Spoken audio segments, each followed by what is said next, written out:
Hey guys, welcome to let's call it the One Path Volume 2. We did a One Path video a little while ago. Just talking briefly about raising your kids with a disability and um, encouraging their dreams and trying to. And this can go for kids without disabilities, but I'm more talking about we need to tackle some issues before they become adults and before they end up like losing who they are and completely conforming to the world in the sense that, oh, well, the it thing is rap, so I'm going to be a rapper, a little punk right now. Or, or the in thing right now is grunge rock, so I'm going to be a rocker right now. But anyway, um, that was just a slight introduction to what I'm going to call the one path segments. And the reason I call it the one path segments is because everybody has one path. It's their own path, right? And I believe, as well as some other members of our team here, that art is the number one way to find your path. So I'm going to talk about art a little bit right now, and then we'll do another video next week. I still don't know what the topic is. It might be about like uh, what's the word I'm looking for here? It might be about like different things such as too much red tape right now, and there is way too much red tape in the world. It's crazy. Um, I'll give one example as to what I'm referring to with that in the next video. But nowadays, it's become even worse from when I was a teenager.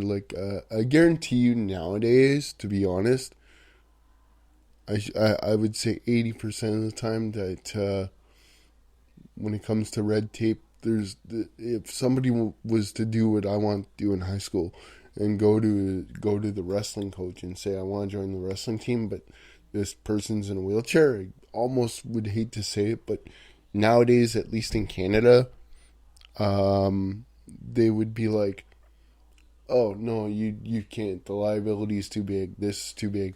They did try doing that with me a little bit in when I did weightlifting, but that's just a little clue to what our next video or even the video after that might be about. But right now, I'm going to talk more specifically about art because that's what I opened up with last week.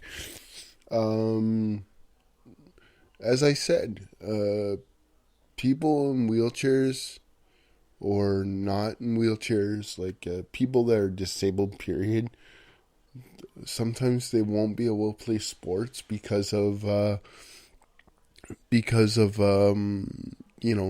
their ability or their disability or whatever, and or sometimes they're just not into sports because, like me, they got lost in an imaginary world on TV and creative juices started flowing.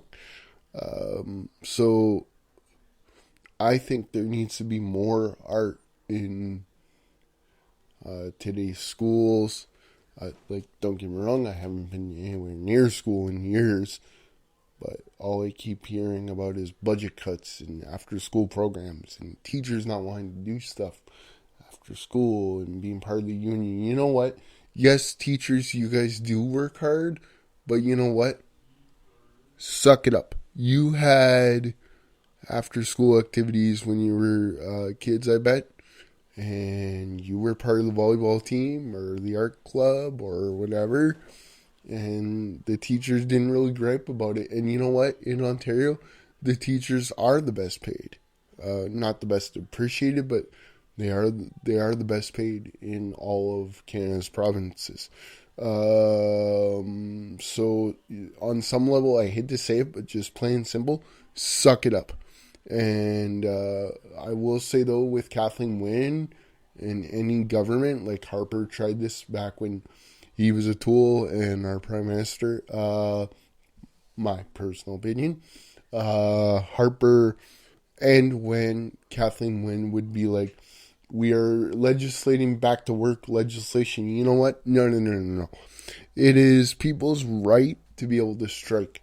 Do I constantly hear about strikes a little bit now? Maybe it's the same as when I was a kid. Now that I'm older, I'm only hearing about it more. But it does feel on the surface that there's too many strikes.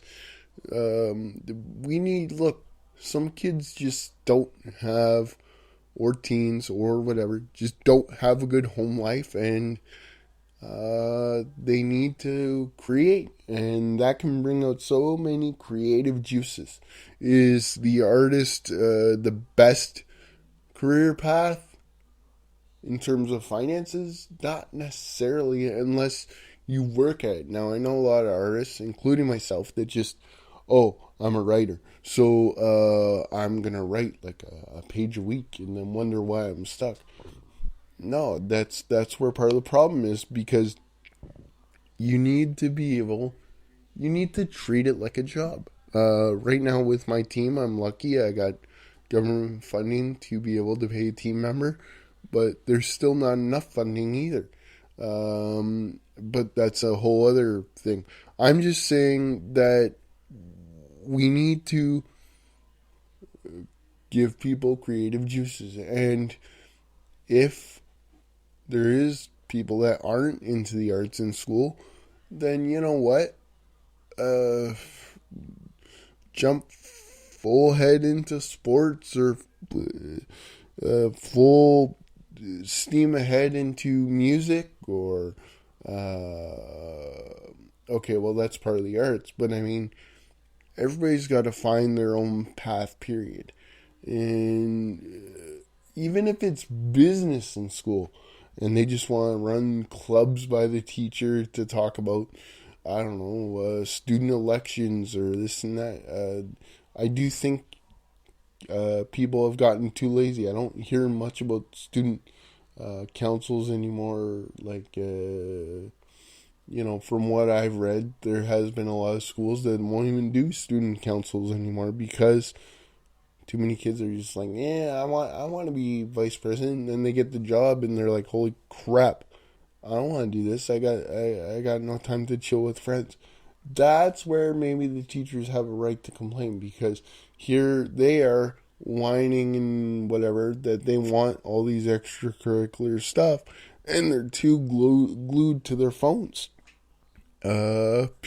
Period. So it just, whether it's phones, tablets, whatever, I've seen, like, it's become way too much. The internet can be great for reaching people and research and stuff, but there needs to be more balance, and I believe that's going to be done through the arts. That's my personal opinion. But whatever your path is, you need to use it. And if your path is a passion for computers, then use that. You might be the next Mark Zuckerberg, like I was kind of hinting at before. If you look at Mark Zuckerberg, Richard Branson, all those guys, I hate to say it, but they all dropped out of school and now they're billionaires, and you got Richard Branson going to space, for goodness sake. So I do believe there needs to be more curricular activity. Maybe I shouldn't make this video strictly about art, but just about, again, finding your passion and creating clubs for it, or I don't mean gangs. No, just kidding. No, but what I'm saying is, like, just find ways to get totally enthralled. Like, when I was younger, I was right into wrestling. I'm getting back into it now. I love it. But I don't like the new stuff nowadays. It doesn't really matter to me. I like all the old vintage videos and the documentaries and the bios, and that can go for anybody that's into anything. If you're into art, you'll see them get obsessed about learning about the masters. If you find somebody that's into music, you'll see them studying Deadmau5, and or maybe if they're more classical, they're studying, I don't know, Bach or whatever his name is. Please forgive me if I said that wrong. The way you find your, you don't even find your path by looking for it. You just end up finding it. And if you don't see anything happening in your community with your path, then create it. Create the opportunity. Create it, whether it's in school, whether it's outside school, whether it's in college, whether it's outside college. Create the path. Like where I live, the film industry right now is booming, right? But 10, 15 years ago, it wasn't really booming. So we all created our own little clubs. I won't give the names of them because none of them are really around anymore.